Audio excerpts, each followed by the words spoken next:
When calamity strikes, ask yourself, is this a test or is it a punishment? You will know by your reaction. If hardship brings you closer to Allah, it is a test. If it pushes you away from Him, it may be a punishment. So return to Allah, seek forgiveness constantly.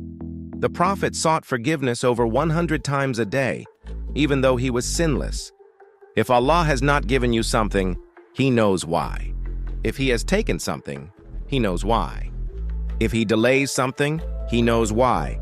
Say, Alhamdulillah, even when your heart is in pain. Say, Alhamdulillah, even when you don't understand. Say, Alhamdulillah, even when life gets heavy, because the one testing you is the one who loves you. Contentment does not come from money, it comes from Allah. And Allah gives contentment to the hearts that trust Him. He knows what you deserve, because He loves you. Say Alhamdulillah, Ameen.